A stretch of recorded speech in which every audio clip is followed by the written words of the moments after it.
श्री स्वामी समर्थ। वटपौर्णिमेच्या पूजेसाठी कोणत्या रंगाची साडी नेसावी हे आहेत साडीचे 5 रंग। चुकूनही घालू नका या 3 रंगाच्या साड्या। ज्येष्ठ महिन्याच्या पौर्णिमेला वटपौर्णिमा सण साजरा केला जातो।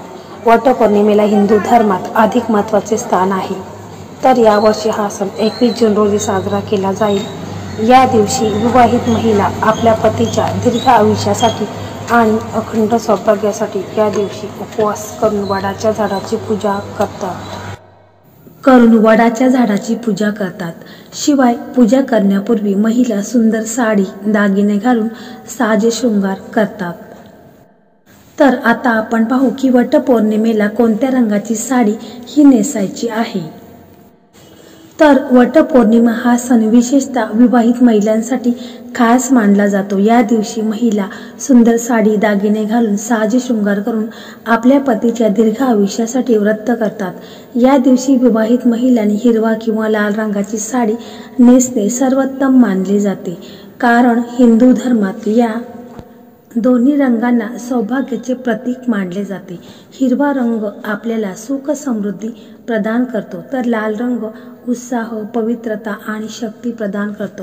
त्यामुळे या रंगाची साडी तुम्ही नक्कीच नेसू शकता। शिवाय या व्यतिरिक्त तुम्ही नारंगी, पिवळा, जांभळा किंवा गुलाबी रंगाची साडी देखील नेसायची आहे।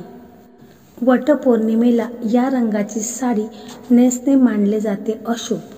म्हणजे वटपौर्णिमेला अशा कोणत्या 2 साड्या आहेत की त्या आपण नेसायच्या नाहीत।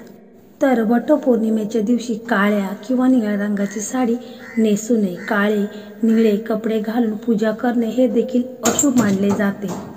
तसेच ज्योतिषशास्त्रात शुक्र ग्रहाला सौंदर्य आणि सुखी वैवाहिक जीवनाचा कारक ग्रह मानला जातो। त्यामुळे वटपौर्णिमेच्या दिवशी तसेच इतर दिवशी देखील ज्या महिला शृंगार करतात त्यांच्या कुंडलीतील शुक्र ग्रह मजबूत होतो। वटपौर्णिमेला सुंदर साडीसोबतच इतर साज शृंगार करणे देखील शुभ मानले जाते। यावेळी हातात काचेच्या बांगड्या, केसांमध्ये सुवासिक फुलांचा गजरा, नथ, कुंकू, टिकली, दागिने, पैंजण, जोडवी, अत्तर असा आवडीनुसार शृंगार करावा। तसेच बांगड्या घालताना हे नियम पाळा। आपल्या पतीच्या दीर्घ आयुष्याकरिता महिलांनी अशा बांगड्या घालाव्यात। तर बघा, बांगड्या तुम्ही काचेच्या हिरव्या रंगाच्याच भरायच्या आहेत। आपण इतर वेळ कोणत्याही रंगाच्या बांगड्या घालतो, परंतु असे काही सणांना म्हणजे काही तिथींना हिरव्या बांगड्या घालणे हेच योग्य मानलेले आहे। त्यामुळे आपण हिरव्या रंगाच्या काचेच्याच बांगड्या आपल्याला घालायच्या आहेत। तर चुकूनही आपल्याला प्लास्टिकच्या बांगड्या घालायच्या नाहीत। तसेच बांगड्या घालत असताना एका हातामध्ये 6 बांगड्या घातल्या तर दुसऱ्या हातामध्ये 7 बांगड्या घालत जा। तसेच बांगड्या घालता वेळेस देखील काही नियम आहेत, तर त्या नियमांचं देखील आपल्याला पालन करायचं आहे।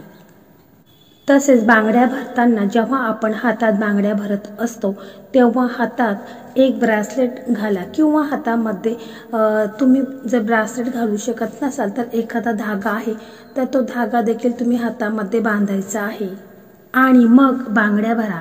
असं केल्याने आपले सौभाग्य अखंड राहते। तर हे काही नियम आहेत, तर त्या नियमांचं आपल्याला अवश्य पालन करायचं आहे, कारण आपल्याला अखंड सौभाग्य प्राप्त होण्यासाठी निसर्गाकडून आपल्याला वरदान मिळत असतं आणि म्हणून आपण हे नियम आहेत तर त्या नियमांचं पालन करायचं आहे। आपण ह्या ज्या शुभ रंग सांगितलेले आहेत तुम्हाला 5, तर त्यापैकी तुम्ही कोणत्याही एका रंगाची साडी ही वटपौर्णिमेच्या दिवशी अवश्य तुम्हाला घालायची आहे आणि हिरव्या रंगाच्याच बांगड्या तुम्हाला वटपौर्णिमेच्या दिवशी घालायच्या आहेत। तर व्हिडिओ आवडला असेल तर व्हिडिओला लाईक करा, शेअर करा आणि चॅनलला सबस्क्राईब करा। धन्यवाद।